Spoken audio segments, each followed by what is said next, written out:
Hello there, and welcome to Cosmic Sleep Stories. I'm so glad you found your way here tonight. Maybe you've wondered about the stars, about how far we could actually travel, about whether a single human lifetime could ever span the distances between worlds. Or perhaps you're simply seeking a peaceful journey into the nature of space and time. Either way, you're exactly where you need to be. You can rest now. Tonight, you have nothing to do but let go. Let your breathing slow, steady as the patient journey of light crossing the cosmos. Let your body relax, sinking into comfort like settling into a spacecraft for a very long voyage, knowing there's nothing to do but trust the journey and rest. Let your mind drift outward, beyond Earth, beyond the solar system, into the vast distances where years compress and time becomes flexible. Over the next hour and more, we'll explore together one of the most beautiful paradoxes in physics. The universe seems designed to keep us trapped near home, with distances so vast that even light takes years or centuries to cross them. Yet hidden within Einstein's equations lies a loophole so profound that it could allow a human lifetime to span distances of millions of light years. Some facts will fascinate you. Others will simply wash over you like the passage of time itself, leaving only soft impressions as you drift towards sleep. And that's perfectly fine. There's no need to remember every calculation. Just let yourself be carried by the wonder of it all, by the strange interplay of velocity and time that makes the impossible merely difficult. The answer to how far we could travel involves time dilation, the stretching and compression of time itself, depending on how fast you move. It involves journeys where you age decades while Earth ages centuries. It involves choices between exploring far away and ever returning home. And it reveals that the universe, despite its vast scales, has left a door open for those willing to pass through it. And before we begin our journey through space and time, if these quiet cosmic explorations help you unwind at the end of your day, consider subscribing to Cosmic Sleep Stories. It helps others find this peaceful corner of the universe, one sleepy soul at a time. Now, close your eyes if you'd like. Breathe slowly, feeling yourself held by Earth even as your mind prepares to contemplate journeys across cosmic distances. And let's begin our gentle exploration of how far a human lifetime could actually reach. Right now, the fastest object humanity has ever built is traveling through space at about 430,000 miles per hour. The Parker Solar Probe, launched in 2018, achieved this incredible velocity during its close approaches to the Sun, using gravity assist from Venus to build up speed that no chemical rocket could achieve on its own.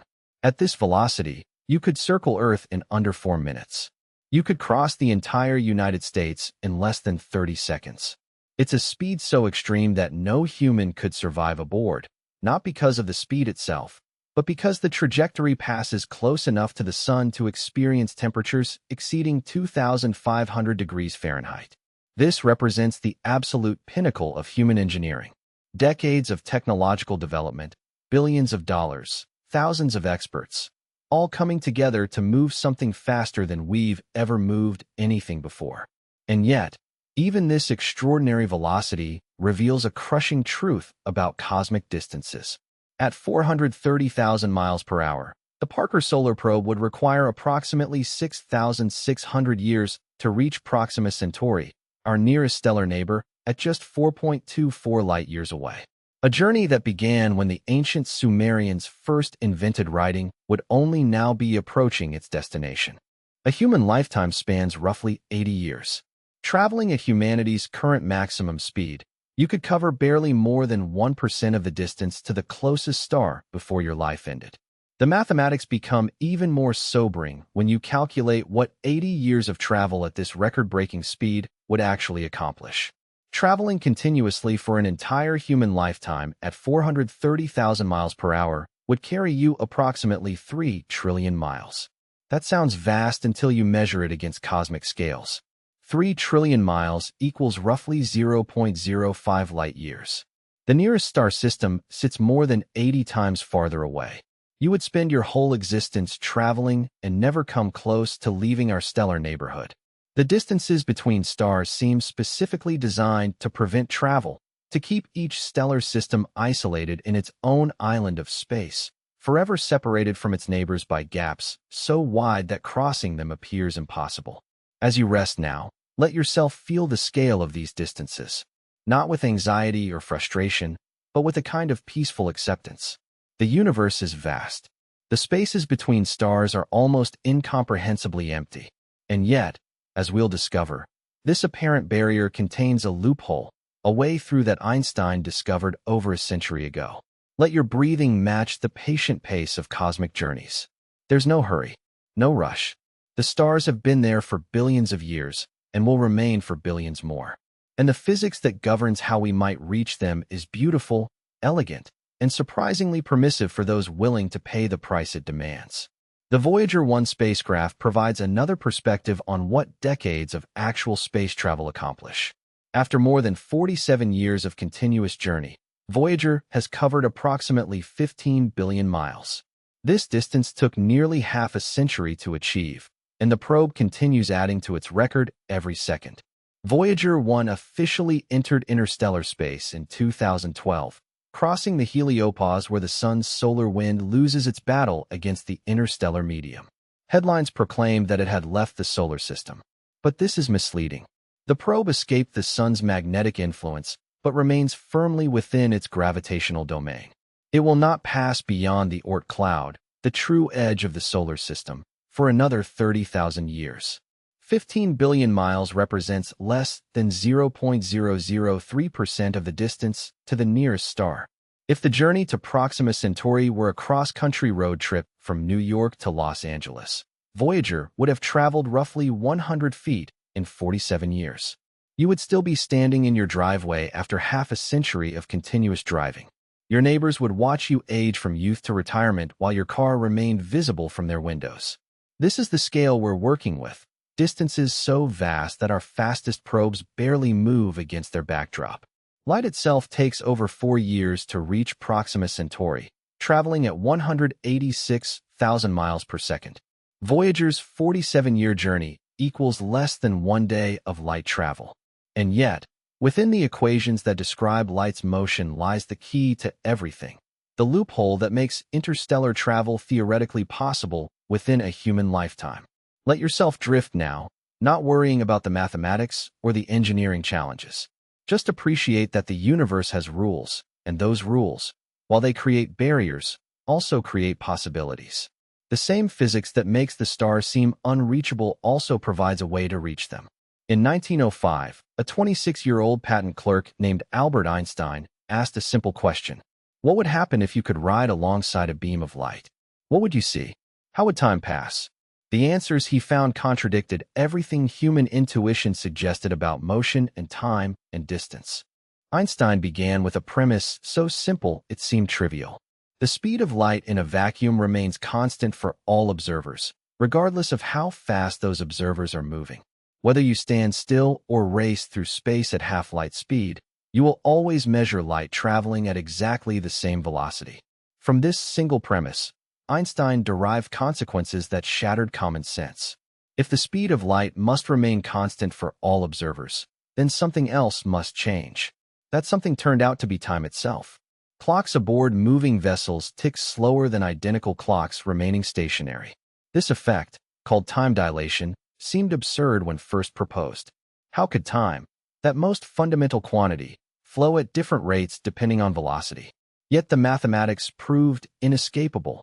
And within decades, experiments confirmed what Einstein had derived from pure logic. Time dilation is real. It is measurable, and it transforms everything we thought we knew about the limits of human exploration. At everyday velocities, the effect is negligible. A car traveling at highway speed experiences time dilation so tiny that the most precise atomic clocks can barely detect it. But as velocity climbs toward a substantial fraction of light speed, something magical happens. Time aboard a spacecraft begins passing noticeably slower than time on Earth. At 50% of light speed, time aboard the ship passes about 15% slower than on Earth. 1 year of ship time corresponds to roughly 14 months of Earth time. At 90% of light speed, the transformation accelerates dramatically. For every year that passes aboard the speeding vessel, 2 years and 4 months pass on Earth. A 50-year journey at this velocity would see the traveler age 50 years while Earth aged 115 years. Pushed to 99% of light speed, and time dilation becomes profound. 7 years pass on Earth for every year experienced by the traveler. A decade of ship time corresponds to 70 years of Earth time. A 50-year journey would span 355 years of Earth history. At 99.9% of light speed, the disparity grows enormous. 22 years of Earth time compress into a single year aboard the spacecraft. 50 years of travel would span 1,100 years on Earth. The Roman Empire fell less than 1,600 years ago. This journey would cross time spans comparable to the rise and fall of civilizations. As you rest now, let these numbers wash over you without trying to grasp them fully. The key point is simple. Time becomes flexible at high velocities. A traveler moving fast enough ages much more slowly than people left behind. This flexibility is what makes interstellar travel possible within a human lifetime. Let yourself imagine floating in a spacecraft moving at these incredible velocities. From your perspective inside, everything seems normal. Time passes at its usual pace. Your heartbeat remains steady. Your thoughts flow naturally.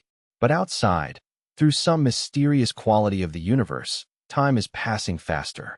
Earth is aging while you remain young. This isn't science fiction or speculation.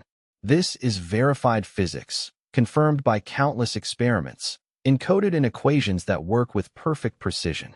The universe genuinely behaves this way. Time is not the fixed, universal quantity we assume from daily experience. It bends to velocity. The twin paradox illustrates this beautifully. Imagine two identical twins, Alice and Bob. Alice boards a relativistic spacecraft and travels to a star 20 light-years distant at 90% of light speed. Bob remains on Earth. From Bob's perspective, Alice's outbound journey takes approximately 22 years. Her return takes another 22 years. Bob ages 44 years waiting for his twin to return. But from Alice's perspective aboard the spacecraft, time dilation compresses each leg of the journey. Her 22-year outbound journey feels like only 9.5 years. Her return journey feels like another 9.5 years.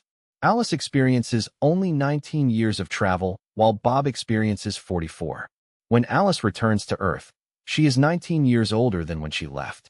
Bob is 44 years older.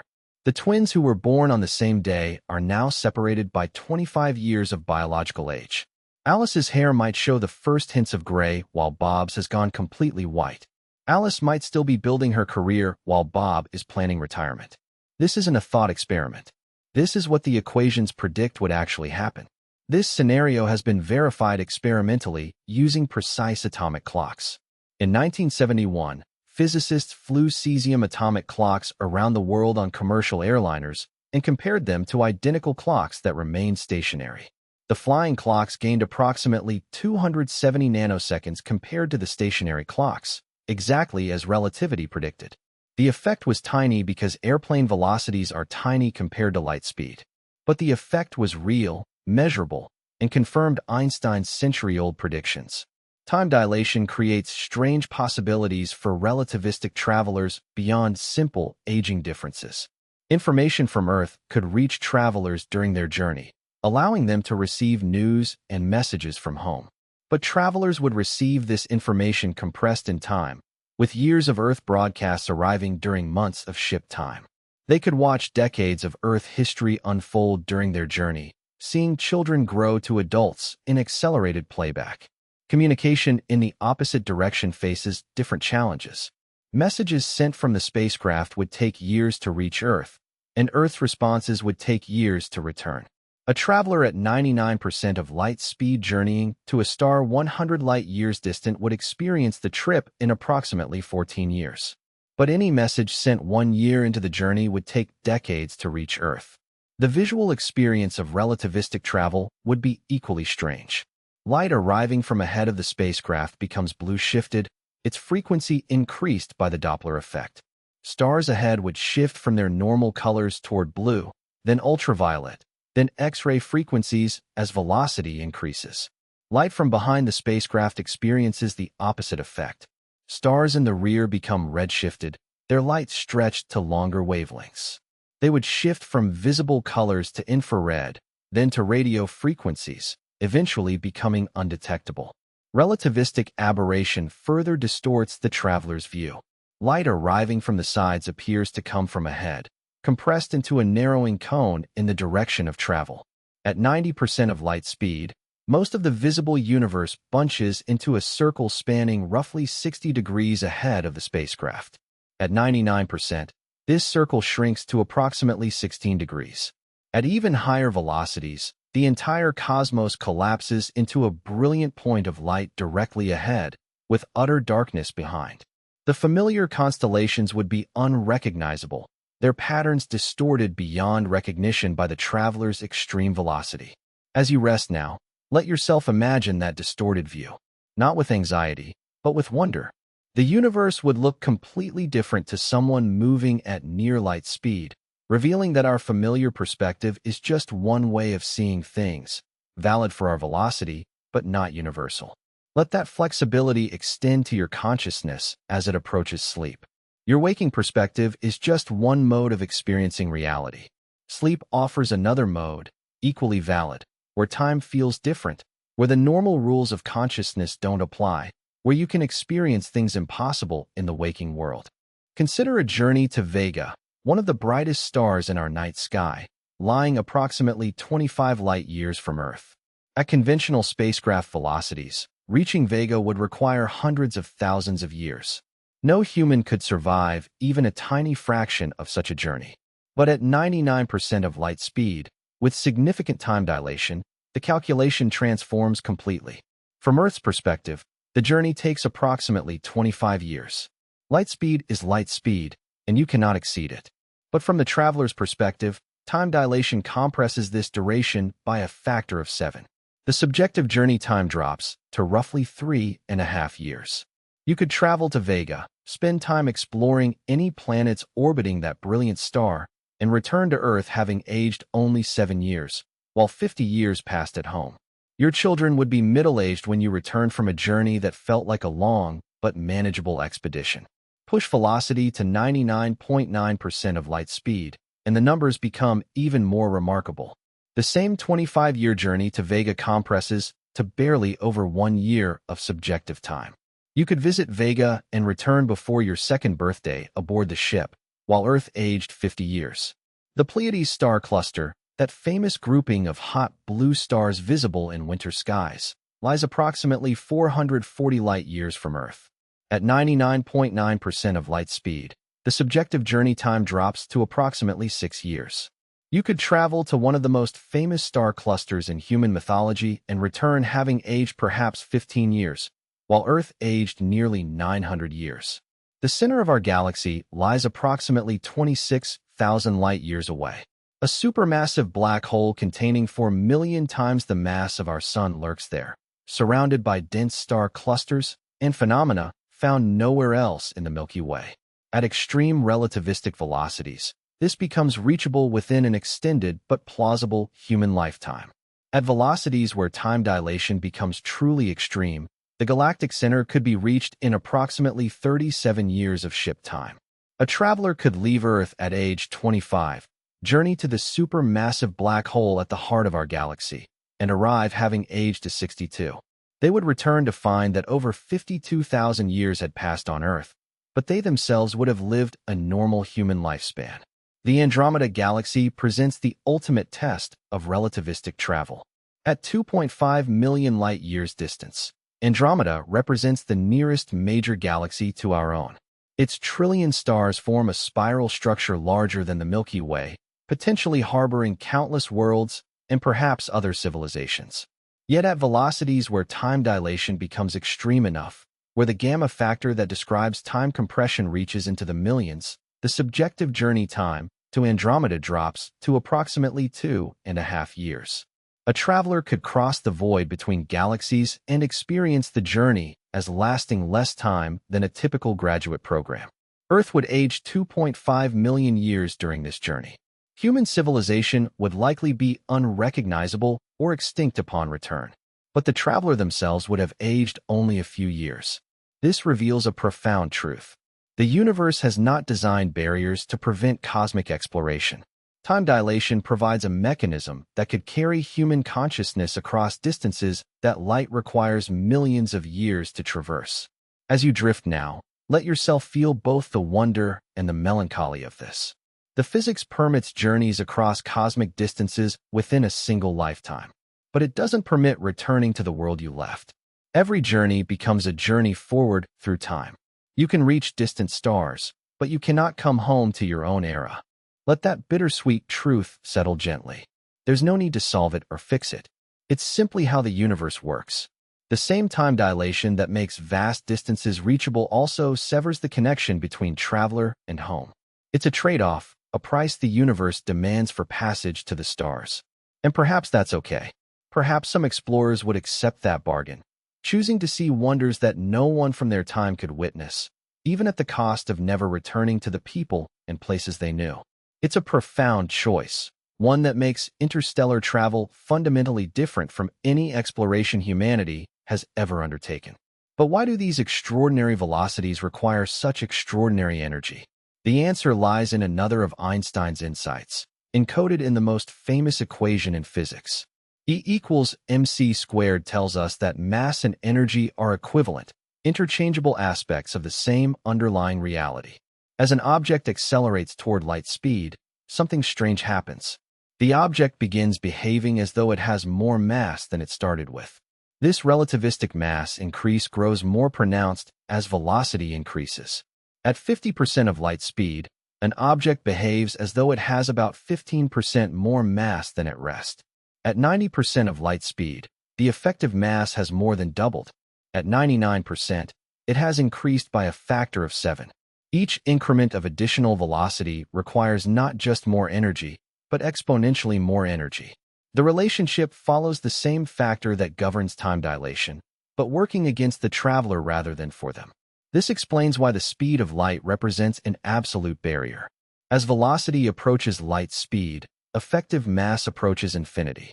Accelerating an infinite mass would require infinite energy. Since infinite energy doesn't exist, light speed becomes an asymptotic limit you can approach, but never quite reach. The energy requirements for relativistic travel are staggering. Accelerating a small probe to 90% of light speed requires energy equivalent to the sun's total output for approximately 2 seconds. For a crude vessel capable of supporting human life, the requirement scales to several minutes of solar output. And remember, this is just for acceleration. Deceleration requires exactly as much energy. A round trip doubles the requirement again. The energy needed for a journey to Vega and back would exceed the sun's output for a quarter hour. These aren't engineering limitations awaiting clever solutions. They're fundamental requirements imposed by space-time itself. As you rest now, don't let these enormous energy requirements discourage you. Just let them be what they are, facts about how the universe works. The universe doesn't care whether we find its requirements reasonable. It simply operates according to its laws, indifferent to our dreams or frustrations. And yet, those same laws provide the time dilation that makes journeys possible. The universe gives with one hand while taking with the other. It demands enormous energy, but offers compressed time in return. Whether humanity will ever generate the necessary energy remains uncertain. But the physics permits it. Let yourself imagine, not the engineering or the energy sources, but simply the experience of such a journey. You board a spacecraft. It accelerates at 1 gravity, feeling like normal weight throughout. After about a year of continuous acceleration, you're traveling at significant fractions of light speed.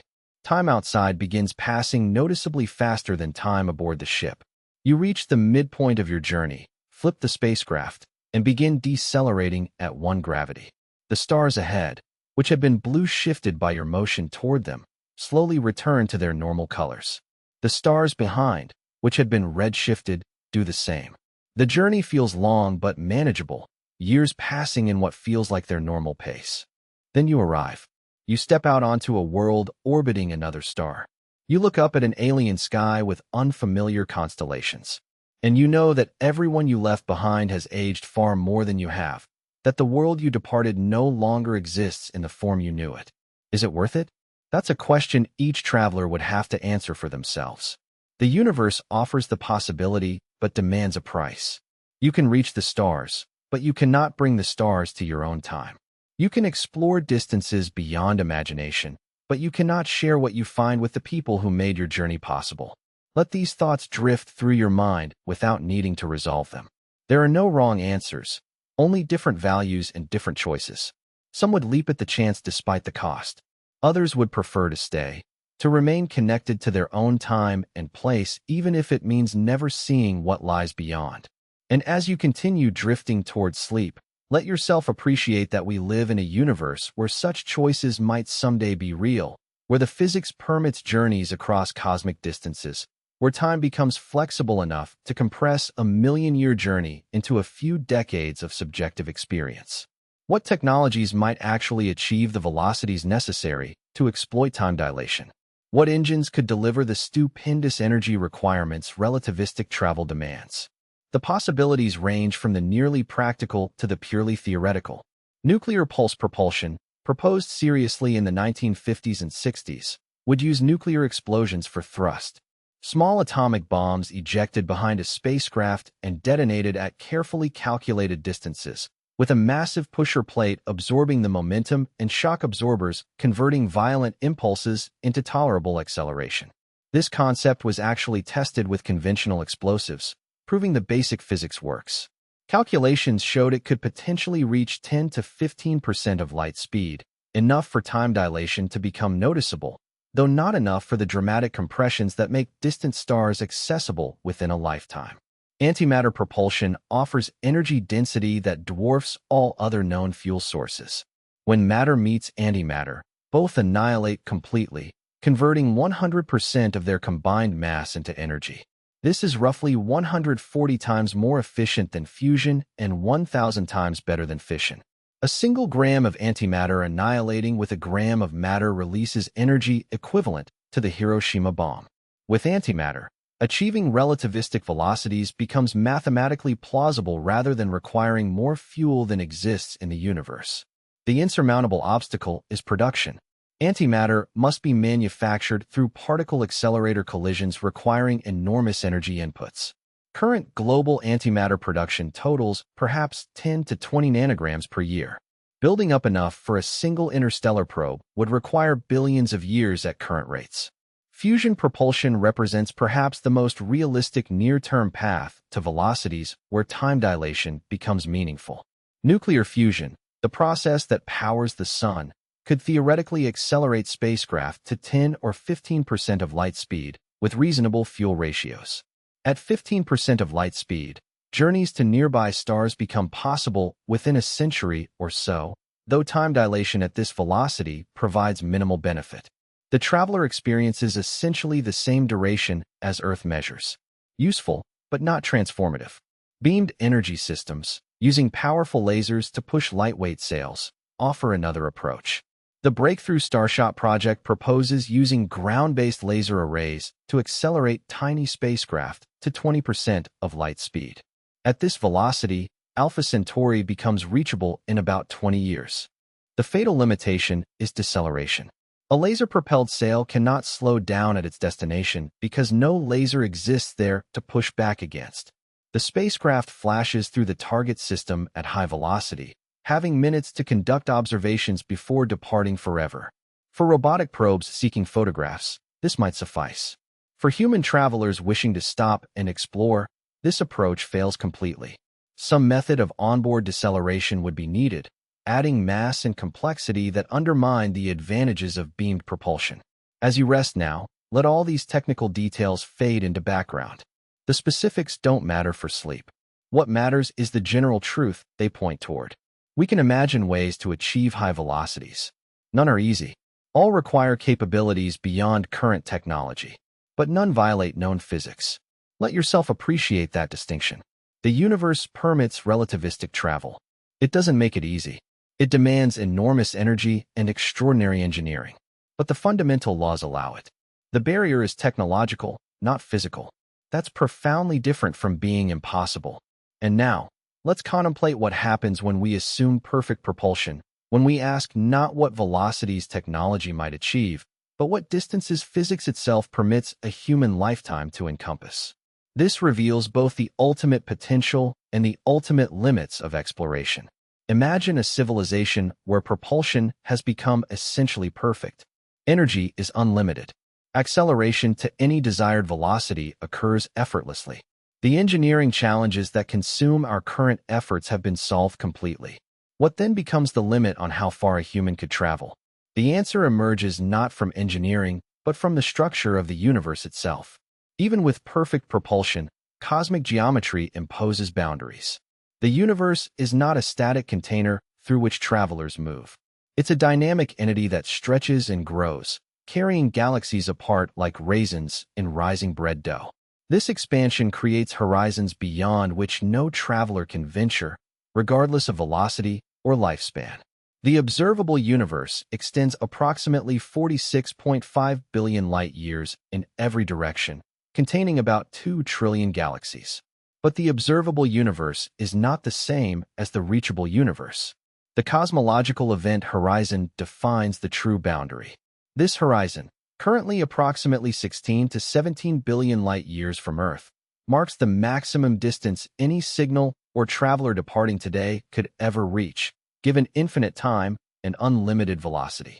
Beyond this boundary, cosmic expansion has already won. Space stretches faster than any approach velocity could overcome. Destinations beyond the event horizon are not merely difficult to reach. They are impossible to reach by any means consistent with known physics. And disturbingly, the event horizon is shrinking. Regions accessible today will become permanently inaccessible in the future as accelerating expansion carries them beyond the horizon. Within approximately 100 billion years, the event horizon will have contracted to encompass only our local group of galaxies. Every other galaxy in the observable universe will have crossed beyond reach. Future astronomers will observe a universe containing only their immediate galactic home, never knowing that billions of other galaxies once existed. This cosmic isolation creates an urgent countdown for exploration. Every galaxy we might dream of visiting faces an expiration date, after which it becomes permanently unreachable. The universe offers a window of opportunity, and that window is closing. As you drift now, let this perspective settle gently. The universe is vast, but most of it is already beyond our reach. The overwhelming majority of galaxies we can observe have already crossed beyond any possibility of contact. We see their ancient light, but can never touch their shores. This doesn't make exploration meaningless. It contextualizes it. We could become an interstellar civilization spanning hundreds of light years, exploring thousands of star systems, finding countless new worlds, and still occupy a tiny fraction of accessible space. We could explore for millions of years and barely scratch the surface of what's theoretically reachable. Let that be okay. Let the vastness be humbling without being crushing. The universe doesn't need us to explore all of it. It's enough that we exist, that we can wonder about distant places, that we might someday visit at least a few of the countless worlds that fill the accessible cosmos.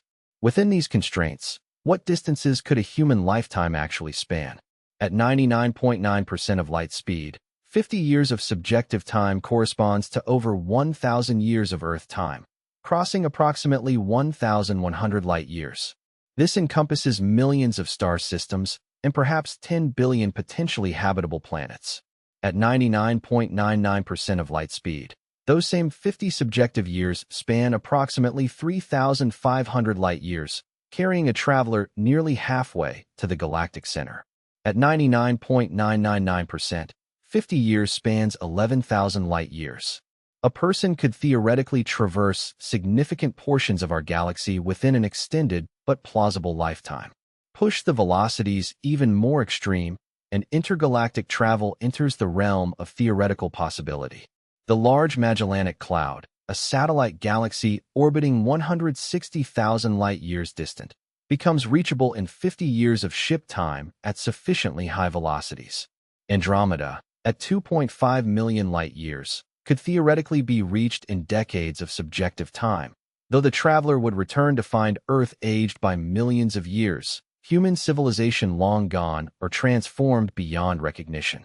At the absolute extreme, where velocities approach light speed so closely that the difference becomes philosophical. A traveler could reach most of the currently observable universe within a subjective lifetime. They could explore galaxy clusters hundreds of millions of light years away, witness cosmic structures spanning incomprehensible distances, and experience it all within a few decades of personal time. But they could never return. Earth would have aged billions of years. The sun would have exhausted its fuel and died. The species that launched the traveler would have evolved into something unrecognizable or gone extinct. The traveler would arrive at their destination as a living fossil, the last remnant of a vanished world. These calculations reveal that relativistic travel is fundamentally different from any exploration humanity has experienced. The voyages that shaped human history maintained connections between travelers and home. Letters could be exchanged. Travelers could return to families who remembered them. Relativistic journeys sever those connections absolutely. A traveler departing Earth accepts permanent exile not just from their home planet, but from their entire historical era. They become time travelers moving only forward, unable to revisit the past they abandoned. As you drift into deeper sleep now, let these profound implications wash over you without creating anxiety. This is just how the universe works. The same time dilation that makes distant places reachable also makes return to your own time impossible. It's a feature of reality, not a flaw. And perhaps that's fitting. Perhaps exploration should be a one-way journey, a commitment to move forward into unknown territory, accepting that you can never truly go back. Perhaps the greatest journeys require leaving behind everything familiar, trusting that what you find will justify what you left. Let yourself imagine being that traveler. You're standing in a spacecraft, about to depart for a destination many light years away. You know you'll age only decades during the journey, but everyone you know will be long dead when you arrive. The world you knew will have vanished into history. Would you go? There's no wrong answer. Some would find the adventure irresistible despite the cost. Others would choose to stay, valuing connection over exploration, belonging over discovery. The universe offers the possibility but doesn't judge which choice you make. And now, as consciousness fades completely, as sleep claims you fully, let yourself rest in the knowledge that we live in a universe where such journeys might someday be possible, where the laws of physics, while they create challenges, also create opportunities. The stars are not impossibly distant. They merely wait for us to develop the means to reach them. The galaxies are not forever beyond our grasp. They require only sufficient velocity and sufficient willingness to accept the temporal consequences. Within the equations governing motion through space-time lies a promise that distances measured in millions of light years could someday fall within the reach of a single human life. That promise is written in Einstein's equations, verified by a century of experiments, waiting for the engineering that would transform possibility into reality. The universe invites exploration. And somewhere between the velocities we've achieved and the velocities where time compresses dramatically lies a threshold where cosmic exploration transforms from fantasy into reality. The distance a human could travel is not ultimately limited by physics. It's limited only by technology, determination, and willingness to pay the price the universe demands. You exist in a universe stretching billions of light years across, containing structures so vast that light requires ages to traverse them. From your position on one small planet, you gaze outward at cosmic distances beyond comprehension. Yet within a single lifetime, properly equipped with technologies we can imagine but not yet build, a human being could theoretically cross significant fractions of that incomprehensible expanse.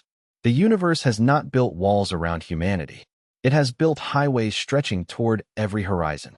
Highways we haven't yet learned to travel, but that physics declares open to anyone who can master the necessary velocity. Let that possibility support you as consciousness fades completely. The cosmos is vast, but it's not entirely closed to us. The distances are enormous, but not infinite from the perspective of a fast-moving traveler. Time is flexible, and that flexibility opens doors that would otherwise remain permanently sealed. And now, let all of this fade into the background. Let the numbers and the calculations and the physics dissolve into the darkness of sleep. You've learned enough for tonight.